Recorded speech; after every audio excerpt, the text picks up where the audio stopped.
আসসালামু আলাইকুম। কাকরা global educational consultancy ফার্মের পক্ষ থেকে আমি মোহাম্মদ আনিসুর রহমান। আমি রাশিয়াতেই থাকি। অনেকে কোশ্চেন করে, ভাইয়া আপনি কোথায় থাকেন? তো আমি রাশিয়াতেই আছি। রাশিয়ার মস্কো শহরে আমি বসবাস করি। আমি দীর্ঘ ৮ বছর যাবৎ রাশিয়াতে আছি।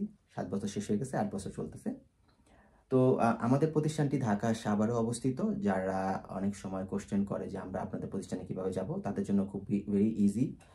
আমাদের ভিডিওর নিচে ডেসক্রিপশনে আমাদের অফিসের ডিটেলস দেওয়া থাকে, অফিসের ফোন নাম্বার, অফিসের অ্যাড্রেস। এবং গুগলে আপনারা যদি লেখেন কাকরা গ্লোবাল এডুকেশনাল কনসালটেন্সি ফার্ম, তাহলে আপনাদেরকে লোকেশন দেখাই দিবে। গুগল দেখে আপনারা দেখতে পারবেন কোথায়। সাভারে বাস স্ট্যান্ড নামতে হবে। সাভার বাস স্ট্যান্ডে নেমে আপনাকে নামার পরে সেখান থেকে আপনি RS টাওয়ারটাতে আপনি যাবেন। তো RS টাওয়ার সেটা হচ্ছে রানা প্লাজার পাশে। আপনারা সাভারে নামার পরে যে কোনো মানুষকে যদি বলেন, যারা মানে যে কোনো মানুষ বা যে কোনো শপ ওনারকে যদি বলেন, মানে দোকানদারকে যদি বলেন যে ভাই রানা প্লাজা কোন দিকে, তখন দেখাই দেবে রানা প্লাজা এদিকে দেখাই দেবে। যেদিকে আপনারা যে অবস্থাতে থাকবেন সেই অবস্থা থেকে রানা প্লাজা যেদিকে হবে সেদিকে দেখাই দেবে। তো রানা প্লাজার পাশে RS টাওয়ার, সেটা দ্বিতীয়তলা আমাদের অফিস। তো আজকের ভিডিওর আলোচনার বিষয় হচ্ছে কেন আপনারা কমন ইউনিভার্সিটিতে ভর্তি হবেন না। কমন ইউনিভার্সিটি মানে কি? মানে জাতীয় ইউনিভার্সিটি। জাতীয় ইউনিভার্সিটি মানে হচ্ছে যে সবাই যেটাতে ভর্তি হচ্ছে। এর মানে হচ্ছে যে আপনি শুনবেন যে বিভিন্ন শহরে বা আছে যে তারা শুধুমাত্র ওই একটা ভার্সিটি নিয়ে কাজ করে, অন্য কোনো ভার্সিটি নিয়ে তারা কাজ করে না। অথবা কোনো এজেন্সিতে গেলে শুনবেন যে তারা শুধু ওই ভার্সিটির নাম বলতেছে। কমন সব জায়গায় গেলে আপনি শুনতেছেন ওই ভার্সিটিটাই। তো সেখানে আপনার কি হবে? সেখানে অনেক ধরনের সমস্যা হবে এবং সেখানে আপনার ভিসা পাওয়ার সম্ভাবনা কেমন হবে সেটাও আমরা আলোচনা করবো, সেটা আপনাদেরকে বোঝানোর চেষ্টা করব। আপনারা যদি উদাহরণস্বরূপ আপনারা যদি কি ভার্সিটির নাম বলবো, ধরেন ঢাকার জগন্নাথ ইউনিভার্সিটি, অথবা ঢাকার ধরেন একটা প্রাইভেট ভার্সিটির নাম বলি, ধরেন ড্যাফোডিল ইউনিভার্সিটি। তো আপনারা সবাই যদি সেখানে যদি ভর্তি হতে চান, তো তখন কি হবে? ভার্সিটি সেখানে একটা সিটের একটা বিষয় আছে, সিটের একটা লিমিটেশন আছে, তাদের ডর্মের একটা লিমিটেশন আছে, তাদের টিচারের একটা লিমিটেশন থাকবে, এবং তাদের যে ইনভিটেশন ইস্যু করার যে একটা লিমিটেশন সেটা থাকবে, এবং তাদের আরও ফিউচারের যেসব প্ল্যান যেগুলো থাকে ভার্সিটি, সেগুলোর উপরে কিছু লিমিটেশন আছে। তো আপনারা যখন আবেদন করবেন, হয়তো বা আপনারা কোনো এজেন্ট অথবা কোনো প্রতিনিধি অথবা কোনো বড় ভাই অথবা কোনো বন্ধু, অথবা আপনি ফেসবুকে কোনো গ্রুপ থেকে পাইছেন, অথবা আপনারা ইউটিউব থেকে পাইছেন, তখন কি হবে? আপনারা হয়তো বা বুঝতে পারবেন না যে আমি তো আবেদন করছি, তো দেখতেছি সবাই এটার ভিতরে আবেদন করছে, তো এটার আসলে কি, এটার ইম্প্যাক্টটা কি? এটার ইম্প্যাক্টটা হচ্ছে, আপনাকে একটা সিম্পল একটা বোঝাই, আমি শেয়ার মার্কেট দিয়ে বোঝাই। তো আমি কিছুদিন যাবত প্রায় শেয়ার মার্কেট নিয়ে আমি অ্যানালাইসিস করতেছি, তো ট্রেডিং নিয়ে অ্যানালাইসিস করতেছি। তো আমি কি খেয়াল করলাম শেয়ার মার্কেটে, সেটা হচ্ছে যে আপনার যখন কোনো একটা প্রোডাক্ট যখন মানে সেল শুরু হয়, মানে বাইং শুরু হয়, যখন কেউ বাই করা শুরু করে একটা প্রোডাক্টকে, তখন দেখা যায় কি যে শেয়ারটা যখন বাই করা শুরু করে, তখন শেয়ারের ভ্যালুটা অনেক বড়, অনেক বেশি হয়ে যায়, শেয়ার ভ্যালুটা অনেক বেড়ে যায়। তখন যখন বেড়ে যায়, তখন ওই মুহূর্তে যারা মূলত প্রকৃত ট্রেডিং করে, যারা মূলত প্রকৃত মানে মানে শেয়ার বাজারের সবচেয়ে ভালো প্রকৃত খেলোয়াড় যেটা আমরা বলি, যারা স্মার্ট, যারা এক্সপেরিয়েন্স, তারা কি করে? তারা কিছুক্ষণ তারা দামটাকে বাড়তে দেয়, আর মানুষ ওই সময় দেখে এই তো এটা তো গ্রিন হচ্ছে, বাড়তেছে। তো তখন তারা আরও ইনভেস্ট করতে থাকে। অনেকে নতুন আসে, বুঝে না, অনেকে একটু মাঝারি। তখন কি করে যে যারা একটু স্মার্ট, যারা যেটাকে আমরা বলি স্নাইপার, তারা কি করে? আস্তে করে তাদের শেয়ারটা ওইখান থেকে সেল করে বের হয়ে যায়। তখন কি হয়? দেখা যায় যে সে ভালো একটা প্রফিট নিয়ে, সে ধরেন আপনি একটা শেয়ার কিনছেন, আপনি সেই শেয়ারতে আপনি ওইটার 1.5 গুণ প্রফিট হয়ে গেছে, আপনি সেই প্রফিটটা নিয়ে আপনি বের হয়ে গেছেন। এরপরে যখন আপনি সেল করছেন, এরকম আরও 10 জন সেল করে দিছে, তখন সেই যে শেয়ার বাজারে যে ফলটা, যেটাকে আমরা মানে এটা কি বলে, বুলিশ যেটা বলি আর কি, তো যে ফলটা যেটা হয়, সেই ফল তখন দেখা যায় কি সেটা রেড হয়ে যায়, গ্রিন থেকে রেড হয়ে যায়। তখন মানুষের একটা প্যানিক হয়। একটা প্যানিক যখন হয়, ওই প্যানিকের ভেতরে মানুষ তখন কি করে? তার যে শেয়ারটা, সে তখন দ্রুত সেল করা শুরু করে দেয়। সে মনে করে এই বুঝি সব কিছু শেষ হয়ে গেল, এই বুঝি আমার টাকা সব চলে যাচ্ছে, সব কিছু মানে মানে আমি শেয়ার কিনছি 10,000 টাকা দিয়ে, সেটা 8,000 টাকা হয়ে যেতেছে, 7,000 টাকা হয়ে যেতেছে, তখন দ্রুত সে শেয়ারটা শেয়ার করে দেয়।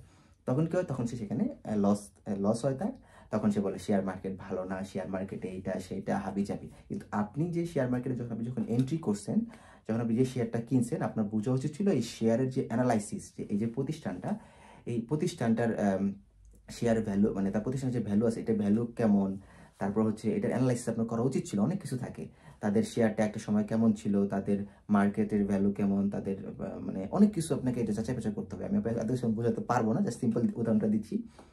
তো ঠিক ভার্সিটির ক্ষেত্রেও তাই, আপনাকে আগে ভার্সিটিটা সম্পর্কে আপনাকে রিসার্চ করতে হবে। আপনি কমন একটা ভার্সিটির নাম শুনছেন, নাম শোনার পরে আপনি নিজে আবেদনও করছেন, কিন্তু আপনি রিসার্চ করেননি। আপনার কথা হচ্ছে আমি রাশিয়াতে যাইতে পারলেই হয়েছে, একটা ভার্সিটি হইলে হয়েছে। তো এখানে কি হয় বিষয়টা, একটা হচ্ছে যে আপনার জন্য একজন প্রতিনিধি 4টা 5টা 7টা 8টা 10টা ভার্সিটিতে আবেদন করছে, তারপরে একটাতে সিলেক্ট হয়েছে, আর আরেকটা হচ্ছে কমন একটা ভার্সিটি, জাতীয় ভার্সিটি, কমন একটা ভার্সিটি, সেইখানে আবেদন করছে। তো সেখানে কি হবে, সেখানে দুটো জিনিস হবে। একটা হবে যে সেখানে হিউজ স্টুডেন্ট সেখানে আবেদন করবে, এবং সেখানে সিলেকশনটা হবে ওইভাবেই, এবং ইনভাইটেশনটা ওইভাবেই হবে। এবং তখন অ্যাম্বাসিতে যখন যাবে স্টুডেন্ট তার ডকুমেন্টসগুলো নিয়ে, তখন দেখা যাবে কি, সে অ্যাম্বাসিতে লাইনে দাঁড়াবে, দেখবে যে ওই লাইনের ভেতরে 20 জনই ওই ভার্সিটির, আর বাকি ধরেন আরও 20 জন আছে, তারা হইতেছে আরও 10টা ভার্সিটির। আর কাউন্সিলর যখন এই ফাইলগুলো যখন নিবে, কারণ আমি একজন কাউন্সিলর, আপনি একজন কাউন্সিলর, অথবা আপনি একজন মানে স্টাফ কাউন্সিলর যেটা বলি, যে ভিসা ইন্টারভিউ নিচ্ছে, যে ভিসা দিচ্ছে, তো সে যখন দেখবে যে সকালবেলা সে বসছে, এসে 8টা 45-এ, তো 8টা 45 থেকে 10টা 45 পর্যন্ত যতটুকুলো স্টুডেন্ট তার কাছে গেছে, সবগুলো একটা কমন ভার্সিটির, মানে সেম ভার্সিটিরই, ধরেন 10 জন 12 জন বা 15 জন ঢুকছে, সবার একই ভার্সিটি, সবার সেম ভার্সিটি। তো সে কিন্তু ফেড আপ হয়ে যাবে, নাম্বার 1। নাম্বার 2 হচ্ছে সে কিন্তু তখন কিন্তু হিউজ কোশ্চেন করবে, যাচাই বাছাই করবে, সে কিন্তু এক ধরনের বিরক্ত, অথবা সে দেখা যাবে যে স্টুডেন্টকে রিজেক্টও করতে পারে, এবং রিজেক্ট হয়, হিউজ রিজেক্ট হয় কমন ভার্সিটিতে। আর যখন হঠাৎ করে তার ওই 10 জনের পরে একজন আসলো অমুক একটা ভার্সিটিতে, সেটা হচ্ছে কমন না, সেটা আনকমন একটা ভার্সিটি, সেখানে আপনার অ্যাম্বাসেডর তখন তার সাথে সুন্দর করে কথা বলবে, যে tell me about yourself, আপনার সম্পর্কে বলেন, আপনি ইউনিভার্সিটি কেন চুজ করছেন, কোন সাবজেক্টে আপনি পড়বেন, আপনার ফিউচার প্ল্যান কী। তখন আপনার প্রতি কাউন্সিলর যে আছে তার ভালো একটা ইন্টারেস্ট আসবে। এই কারণ হচ্ছে যে আপনি সিম্পলি দেখেন ভাই, বাজারে যখন ধরেন আলুর দাম কমে যায়, হ্যাঁ, তখন মানুষ কিন্তু আলু তেমন একটা খায় না। দেখবেন যে মরিচের দাম যখন কমে যায়, তখন মানুষ কিন্তু মরিচ তেমন একটা খায় না, মরিচ খায় কিন্তু ওইটার প্রতি ভালো মূল্যায়ন থাকে না। আবার যখন মরিচের দাম যখন বেড়ে যায়, পেঁয়াজের দাম যখন বেড়ে যায়, তখন মানুষ একটা হাহাকার, মানে মনে হয় যে বিষয়টা যে মানে কি যেন নাই তাদের কাছে। এটা হচ্ছে মানুষের ধর্ম, এটা হচ্ছে মানুষের একটা বৈশিষ্ট্য। কোনো জিনিস যখন খুব সহজলভ্য হয়ে যায়, তখন ওই জিনিসের মূল্যায়ন থাকে না। আর কোনো জিনিস যখন খুব কষ্ট করে অ্যাচিভ করা হয়, তখন ওই জিনিসটার মূল্য থাকে, এটাই স্বাভাবিক। সেক্ষেত্রে কমন ভার্সিটিগুলাতে যেগুলা কমন হয়ে গেছে, কমন করে ফেলছে বাঙালিরা বা প্রতিনিধিরা, সেসব ভার্সিটিকে অ্যাভয়েড করবেন এই কারণে, কারণ ভাই আপনি টাকা পয়সা আপনি নষ্ট করবেন। এখন আপনি যদি ভিসাটা যদি না পান, তাহলে আপনার সকল টাকা নষ্ট হবে। এরপরে দেখা গেল যে আপনার প্রতি অ্যাম্বাসিতে ঢুকাই দেখলেন যে বিরক্ত, নাম ভার্সিটির নাম শুনেই, হ্যাঁ, ওকে, ওকে, ভেরি গুড, এরকম একটা ভাব। এরকম আমি শুনছি, আমার কাছে যেরকম তথ্য আসে, আমি তো সব তো বলতে পারি না পার্সোনালি, মানে সরাসরি। তো কাউন্সিলর বিরক্ত হয়ে যায় কমন ভার্সিটি দেখলে। তো সেই ক্ষেত্রে কমন ভার্সিটিগুলো অ্যাভয়েড করবেন। চেষ্টা করবেন যে যেসব ভার্সিটিতে আগে মানুষজন অ্যাপ্লাই করছে, বা সেখানে হয়তো বা 4-5 জন বাংলাদেশি আছে, 8-10 জন আছে বাংলাদেশি, ওরকম ভার্সিটিগুলোতে, বা 15 জন আছে ওরকম ভার্সিটিতে আবেদন করার চেষ্টা করবেন। তখন কি হবে, অ্যাম্বাসেডর বা কাউন্সিলর যারা ইন্টারভিউ নেবে, অ্যাম্বাসেডর না সরি কাউন্সিলর যে ইন্টারভিউ নেবে, সে আপনাকে ভিসা দেওয়ার জন্য আগ্রহ প্রকাশ করবে, এবং আপনার কাছেও ভালো লাগবে। তো আপনি যখন দেখবেন যে সিরিয়ালে 20 জন আছে, তো সেখানে 15 জন হচ্ছে একটা কমন একটা ভার্সিটির, আর বাকি 5 জন হচ্ছে ডিফারেন্ট ভার্সিটি, তখন আপনার মনে একটা সাহস আসবে, এবং আপনি নিজেকে কনফিডেন্স ফিল করবেন, এবং আপনি নিজেকে ভাগ্যবান মনে করবেন যে না, আমি ভাই এই কমনের ভিতরে পড়ি নাই, আমি একটু আনকমনের ভিতরে আছি, এবং আমার ভার্সিটিতে বাঙালি এত নাই, আমি অ্যাম্বাসি ফেস করলে অ্যাম্বাসির কাউন্সিলর আমার সাথে ভালোভাবে কথা বলবে, এবং আমার ভিসা পাওয়ার চান্স অনেক বেশি। কারণ কমন ভার্সিটিতে দেখা যাবে কি, যদি 10 জনের ইন্টারভিউ নেয়, তাহলে দেখা যাবে যে 3 জনকে ভিসা দিবে বা 4 জনকে দিবে, আর বাকি যদি আনকমন হয়, তাহলে যাদেরকে দিবে তাদের হাই হাই ভিসা পাওয়ার চান্স থাকবে, 80% 90% তাদের চান্স থাকবে ভিসা পাওয়ার। আর যেটা কমন সেটা হচ্ছে 50-50, হতে পারে নাও হতে পারে। তো এই জন্য কমন ভার্সিটি অ্যাভয়েড করবেন, আশা করি বুঝতে পারছেন। আর যারা এখনও আবেদন করেন নাই, যেটা সবচেয়ে ইম্পর্টেন্ট সেটা হচ্ছে যারা এখনও আবেদন করেন নাই সেপ্টেম্বর ইনটেকে, আমাদের সাথে যোগাযোগ করতে পারেন। ভাই আমরা ভেরি সিম্পল, আমরা বিভিন্ন ভার্সিটিতে ডকুমেন্ট জমা দিয়ে থাকি। আমরা মস্কোর আশেপাশে যত কম বেশি যতগুলো ভার্সিটি আছে আমরা চেষ্টা করি সবার সাথে কাজ করার জন্য, কারণ আমরা এক ভার্সিটি নিয়ে সবসময় পড়ে থাকি না, আমরা অনেক ভার্সিটিতে দৌড়াদৌড়ি করি।